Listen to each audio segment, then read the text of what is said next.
belajar sesuai dengan kebutuhannya berdasarkan tahap perkembangannya sesuai dengan teori psikologi modern untuk mewujudkan profil pelajar Pancasila.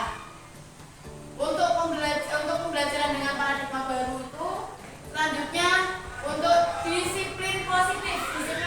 Kata-kata disiplin mungkin ibu itu sering mendengar disiplin. Disiplin itu artinya adalah sebenarnya dari kata disiplin yang artinya adalah belajar. Jadi kalau disiplin positif itu merupakan salah satu penerapan disiplin yang bertujuan untuk menumbuhkan kesadaran serta memperdayakan peserta didik tanpa imbalan atau tanpa ribet dan tanpa punishment.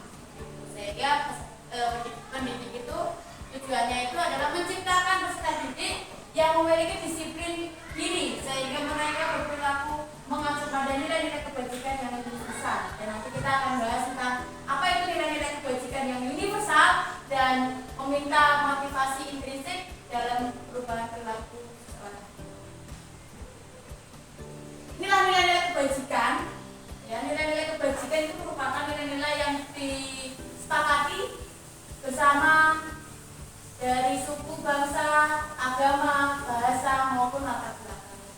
Untuk contohnya itu ada yang pertama dari profil pelajar Pancasila, kemudian dari PYP dan dari keterampilan hidup. Itu kayak skill seperti itu. Kalau dari PYP itu adalah toleransi, rasa hormat, integritas, mandiri, menghargai, antusias, empati, keingintahuan, kreatif, kerjasama, percaya diri, dan komitmen. Itulah nilai-nilai kebajikan yang nantinya akan kita rancang dalam pembelajaran sehingga anak-anak itu menjadi anak-anak yang semakin baik seperti itu. Selanjutnya untuk kebutuhan dasar sendiri. Kebutuhan apa sih kebutuhan dasar manusia? Sebenarnya kebutuhan dasar manusia itu pada dasarnya itu ada 5.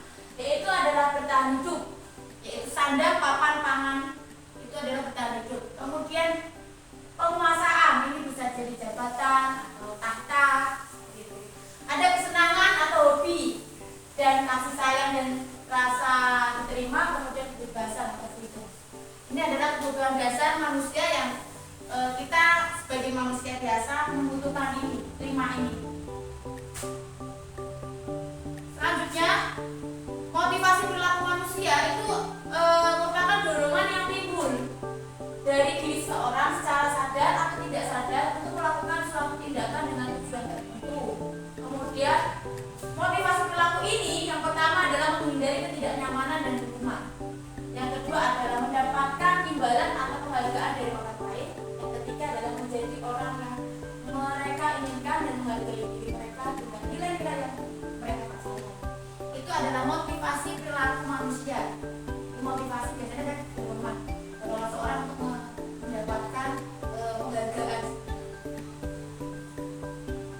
Selanjutnya, nah ini 5 kontrol yang dimiliki guru itu ada 5 sebenarnya. Tapi yang sering kita lakukan adalah biasanya penghukuman, pembuatan salah, teman dan pemantauan. Kadang kita lupa untuk manajemen. Jadi sebenarnya posisi kontrol guru itu ada 5. Kadang-kadang ini yang tertinggal seperti itu, yang manajernya. Ada penghukuman. Penghukuman sendiri biasanya itu dengan kalimat yang contohnya adalah patuhi aturan sekolah, lalu berdiri di depan barisan, misalkan seperti itu. Atau bisa dengan kata perbalian lain yang menjadi hukuman untuk siswa. Kemudian ada pembuatan rasa bersalah agar anak itu merasa kalau dia sudah bersalah berarti ada rasa salahnya gitu. Biar mereka bersalah tapi malah tidak ada rasa patut bersalah itu bahaya. Sehingga guru itu posisi kontrolnya adalah pembuatan rasa bersalah. Kemudian untuk teman, jadi menjaga keakraban. Jadi akrab dengan gurunya akan menjadikan keterbukaan. Kemudian pemantau ini kalau contoh kalimatnya adalah kamu sudah melanggar, apa konsekuensinya? Jadi kayak terus kita sudah melakukan sesuatu, apa konsekuensi akan kita lakukan? Jadi membuat siswa itu bertanggung jawab dengan apa yang mereka lakukan. Nah yang terakhir adalah manajer. Manajer yang kadang saya sendiri kadang juga akan lupa untuk menggunakan ini. Itu apakah kamu tahu kesalahanmu? Kira-kira dari kemana kamu memperbaiki? Kadang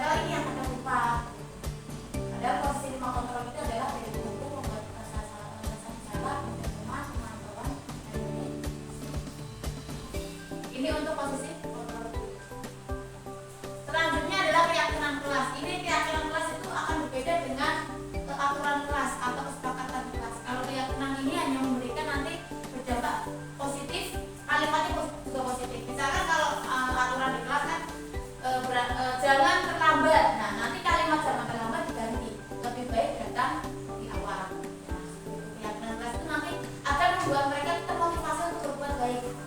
Terus jangan mencontek. Nah, itu nanti kalimat jangan mencontek diganti dengan lebih baik berbuat jujur atau berlaku jujur. Jadi memotivasi mereka untuk oh ya harus berbuat jujur.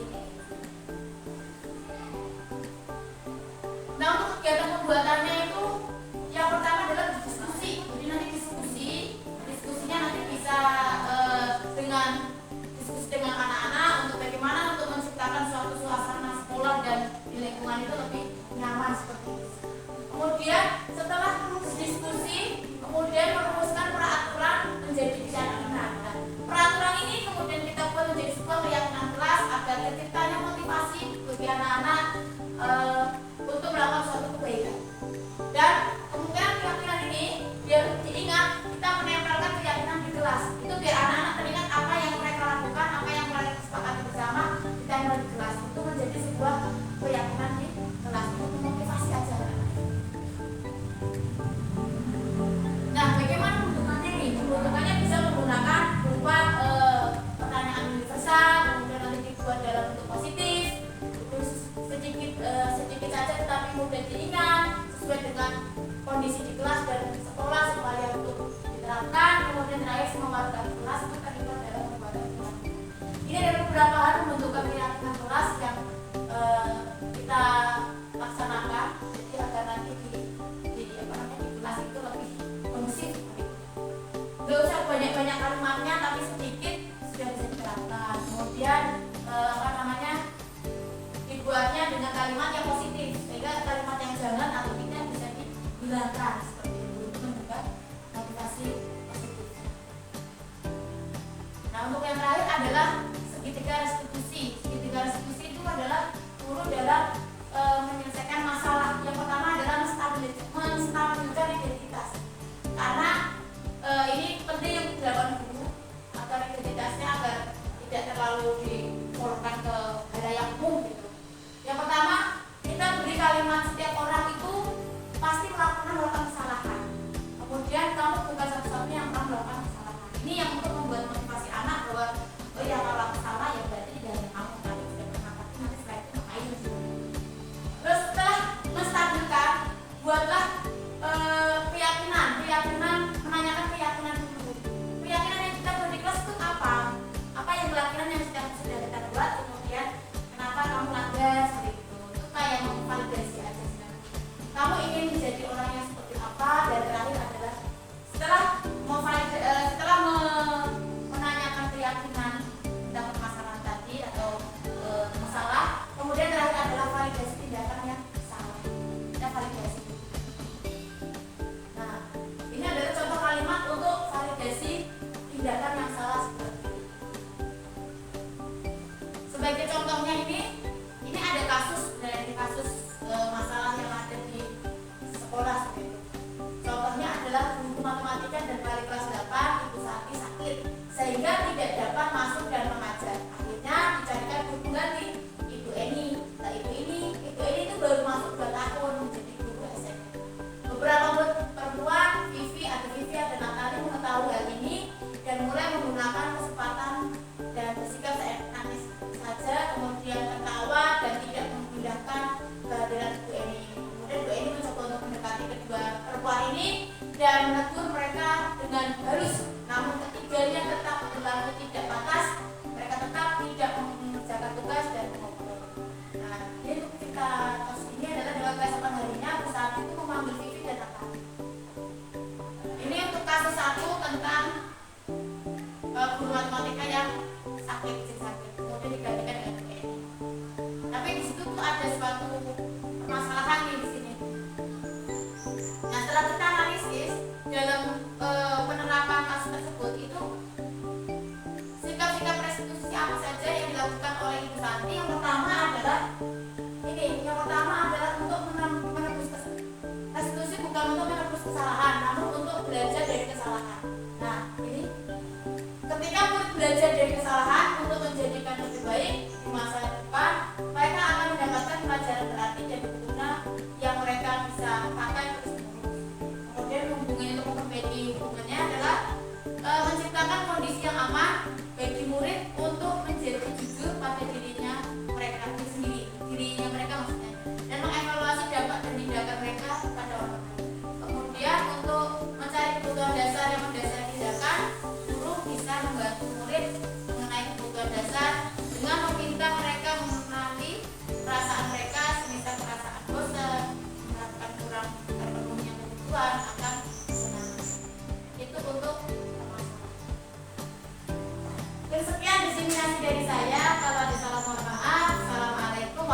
warahmatullahi wabarakatuh.